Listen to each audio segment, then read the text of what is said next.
سورہ التوبہ آیات شریفہ 113 اور 114۔ سورہ التوبہ آیات شریفہ 113 اور 114۔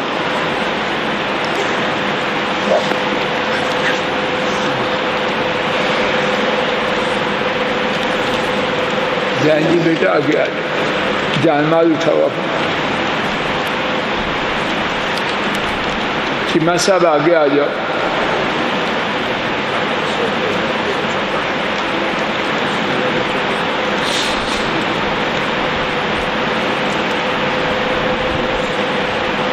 خورم بیٹا تختیاں پیچھے کرو۔ چیمہ صاحب آپ بھی آگے آ جاؤ، تختیاں اٹھا دو درمیان سے۔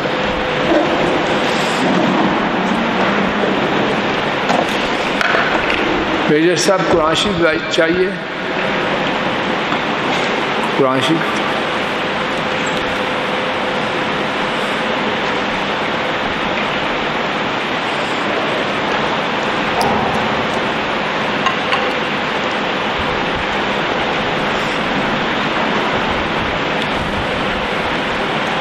الحمد للہ وکفی وسلام علی عبادہ الذین اصطفی۔ انسان کی فطرت میں ہے کہ وہ اپنے پیاروں سے، اپنے خونی تعلق والوں سے اچھا سلوک کرتا۔ کتنی دفعہ اس کے برعکس بھی ہوتا ہے، لیکن وہ شیطانی اثرات کا نتیجہ ہے۔ اصل انسان کی طبیعت میں اپنے خون سے محبت اور ہمدردی، اور اسی محبت اور تعلق کی بنا پر انسان ہی نہیں، حیوانات بھی ایک دوسرے سے اچھا سلوک کرتے۔ اور کتنی ہی دفعہ جب انسان یہ سمجھتا ہے کہ خون کے تعلق والے ہم سے جدا ہو چکے اور ہم سے کوتاہی ہوئی، تو چاہتا ہے کسی طرح اس کوتاہی کی تلافی ہو جائے۔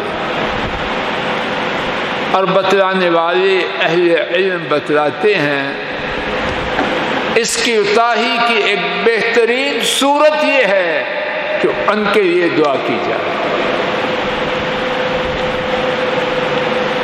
یہ بات ہے کہ نہیں؟ آئیے اپنی روزمرہ کی زندگی میں اس بارے میں پہاڑ سے بڑی، پہاڑ نہیں، پہاڑ سے بڑی ایک رکاوٹ کو دیکھیے جو میرے اور میرے خونی تعلق والوں کو ان کی وفات کے بعد فائدہ پہنچانے کی راہ میں رکاوٹ بنتی۔ ملک صاحب بات واضح ہو رہی؟ انسان اگر پہلے اچھا سلوک کرتا تھا تب بھی چاہتا ہے، اگر پہلے کوتاہی تھی، ہوش آیا تو چاہتا ہے کہ تلافی کے لیے کچھ کر پاؤں۔ تو اہل علم بتلاتے ہیں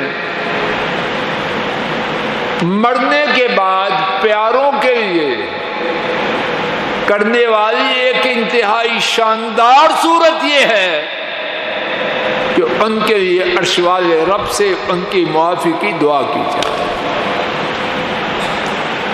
لیکن ایک رکاوٹ، وہ شدید خواہش کے باوجود ہمدردی اور محبت کے طوفانوں کے باوجود اس سے روک دیتے، اور ایسی رکاوٹ ہے کہ میرے علم میں پوری مخلوق مل کر اس رکاوٹ کو دور نہیں کر سکتی۔ آئیے آج اسی رکاوٹ کے حوالے سے اللہ کی توفیق سے قرآن کریم کی 2 آیات کریمہ کے حوالے سے بات کرتے ہیں، اور اس کا کچھ حل بعد میں کف افسوس ملنے سے پہلے، پریشان ہونے سے پہلے اب بندوبست کرنے کا پروگرام بناتے ہیں۔ بات کیا ہے مرزا صاحب؟ شرک ایسی لعنت ہے ملک صاحب، شرک ایسی لعنت ہے جس میں آ جائے اس کے لیے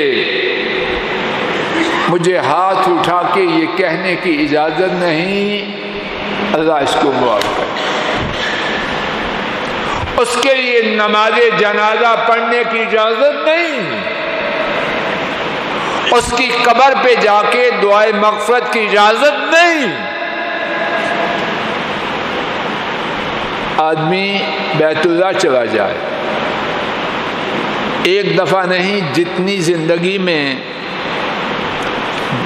جتنی دفعہ جانا ممکن ہے، 30 دفعہ، 40 دفعہ، 50 دفعہ، 70 دفعہ چلا جائے، میدان عرفات میں پہنچ جائے، میدان عرفات میں پہنچ جائے، گناہوں کی معافی کا بازار ہے، وہاں جا کے بھی اگر اس کا کوئی پیارا مشرک مر گیا، اس کو یہ کہنے کی اجازت نہیں میری اماں اللہ نہ کرے اگر مشرک تھی تو اس کو اللہ تعالیٰ معاف کر دے، جو وہاں جا کے بھی یہ لفظ کہے گا وہ مجرم ہے، گناہگار ہے۔ دعا کا قبول ہونا وہ تو دور کی بات، یہ کہنے والا مجرم۔ آئیے سورہ توبہ آیت شریفہ نمبر 113 پہلے دیکھیے۔ ما کان للنبی والذین آمنوا،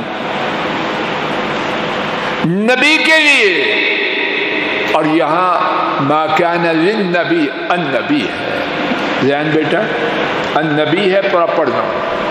کون سے نبی؟ امام الانبیاء سید الاولین والآخرین، جن کے بارے میں ہمارا عقیدہ یہ ہے ان جیسا اللہ کی پوری مخلوق میں نہ تھا، نہ ہے، نہ ہوگا، نہ انسانوں میں، نہ جنوں میں، نہ ملائکہ مقربین میں۔ مرزا صاحب جب ان کو اختیار نہیں تو میں آپ کس بات کی بولی؟ ما کان للنبی، اس نبی کو یعنی امام الانبیاء صلوات ربی وسلام علیکم، اور والذین آمنوا، اور کون ایماندار؟ اس وقت سب سے پہلے ایماندار کون تھے؟ صدیق، فاروق، عثمان، علی رضی اللہ تعالی عنہم اجمعین۔ ہم سارے مل جائیں ایک علی نہیں بن سکتا رضی اللہ تعالی عنہ۔ تو ایسا بات واضح ہو رہی، اللہ نے بات کہاں سے شروع کی؟ کوئی گنجائش باقی رہ گئی؟ پھونک ماریں گے، دم کروائیں گے، کروا لیں جو کروا لیں۔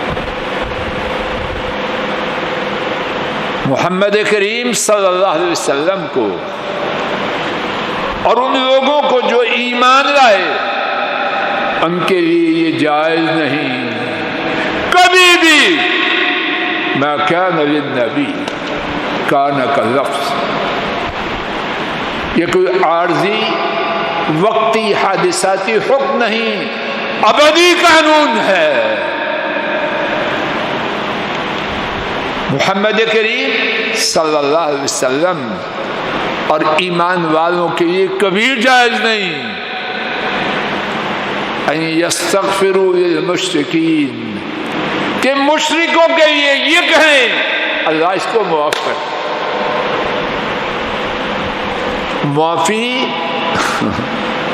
معافی تو دور کی بات، یہ کہنا کہ معاف کر دے اس کی بھی اجازت. جب معاف کر دیجئے اس کے کہنے کی اجازت نہیں تو معافی کی کوئی توقع ہو سکتی ہے؟ توقع کی تے نہیں، تے کا ایک نقطہ بھی. اور اس کے بعد کیا فرمایا؟ سوال پیدا، خونی رشتہ دار قرابت دار ہے، کیا کہتے ہیں گوشت سے ناخن جدا ہو سکتے ہوتے ہیں؟ یہاں محاورے ٹوٹ جاتے ہیں. راز صاحب بچے کو اپنے پاس بٹھاؤ. لوگ کہتے ہیں گوشت سے ناخن جدا ہوتے ہیں جی، یہاں ٹوٹ جاتے ہیں. یہاں ناخن نہیں، جسم کے ٹکڑے جدا ہو جاتے ہیں. وَلَوْ كَانُوا أُولِي قُرْبَىٰ اگرچہ وہ قرابت دار ہوں، رشتہ دار.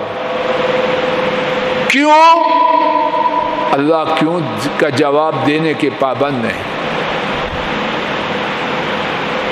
شاہی حکم آئے اور شاہی نہیں، شاہوں کے شاہ، شاہوں کو شاہ وقتی طور پہ بنانے والا، ان کا حکم آیا. اب کیونکہ گنجائش ہے صوفی صاحب کوئی، لیکن پھر بھی سن لو. من بعد ما تبین لهم انہم اصحاب الجحیم، جب ان کے لیے اچھی طرح واضح ہو گیا. تبین باب تفعل ہے، اور عربی میں جتنے الفاظ کے حروف زیادہ ہوں معنی زیادہ ہو. ملک صاحب واضح نہیں ہوا، اچھی طرح واضح ہو گیا. کیا؟ انہم اصحاب الجحیم، یقیناً وہ لا الہ الا اللہ. اللہ کے ہاں الفاظ کا استعمال ویسے نہیں، معاذ اللہ، یہ سوچنا بھی گستاخی. انہم یقیناً وہ، اور جملہ اسمیہ ہے. گرامر کی بات ہے، نتیجہ آپ سمجھو بس. جملہ اسمیہ کیا ہے؟ جس میں جو بات بیان کی جائے وہ دائمی حقیقت ہوتی ہے،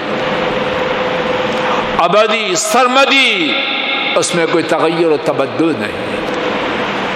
میرے ساتھ سمجھ نہیں آ رہی؟ یہ نہیں کہ وہ جہنم میں جائیں گے، یہ بات بھی بہت بڑی ہے. نہیں، انہم اصحاب الجحیم دائمی قاعدہ یہ ہے، یقیناً وہ جہنمی ہے. تو جب رب ذوالجلال کا دائمی قاعدہ، قانون، دستور یہ ہے کہ شرک والے جہنمی ہیں، تو امام الانبیاء اور ان کے ساتھ ایمان لانے والے حضرات صحابہ، ان کو یہ جرت کیسی ہو سکتی ہے کہ وہ رب کے بنائے ہوئے اٹل قاعدہ کے خلاف چلے؟ اگر چلیں تو نبوت رہے، حضرات اہل ایمان کا وہ مقام رہے. مقام تو اسی میں ہے کہ وہ رب کی ہر بات کے سامنے سر تسلیم خم کرتے. اور اس کے بعد یہ اللہ کی کرم نوازی ہے کہ بات کے سمجھاتے ہوئے چھوڑتے نہیں. کسی کا حق نہیں کہ آگے پوچھے، لیکن خود ہی بیان کر دیا. وما كان استغفار ابراہیم لأبیہ الا عن موعدۃ وعدها ایاہ.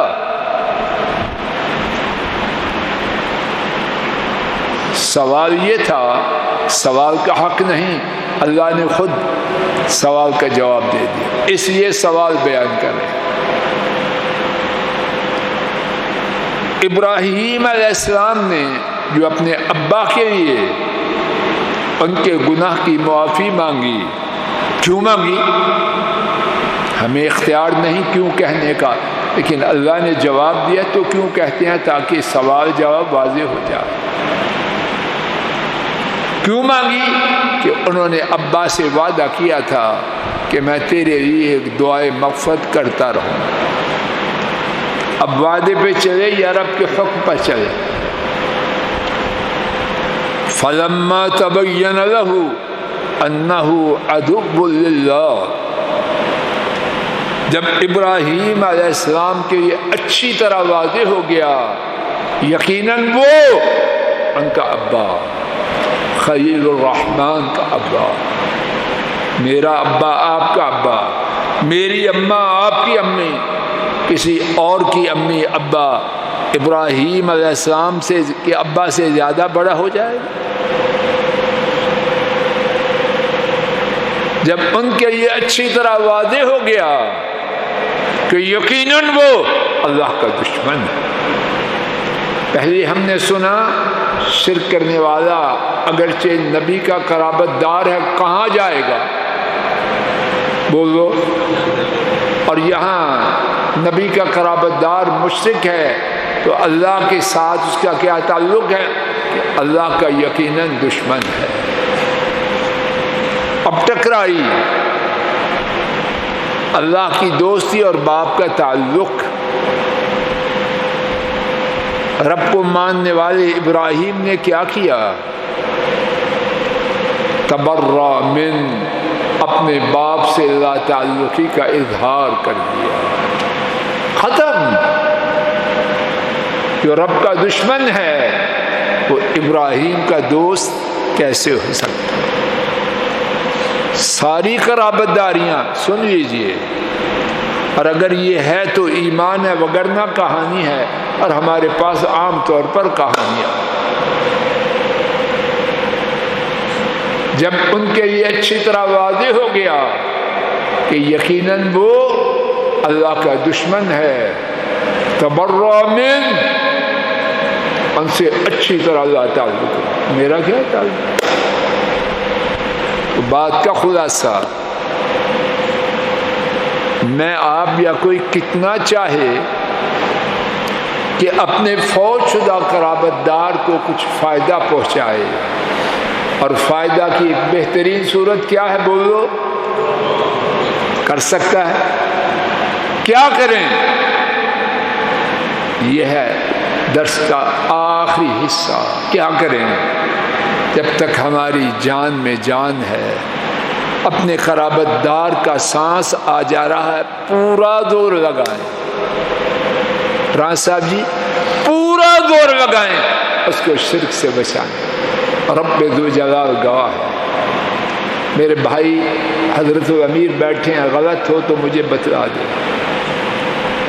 اس کائنات میں آپ اپنے رشتہ دار کے ساتھ سب سے بڑی جو نیکی کر سکتے ہیں اس کو شرک سے بچانے کے لیے زور لگا۔ کیوں افسر؟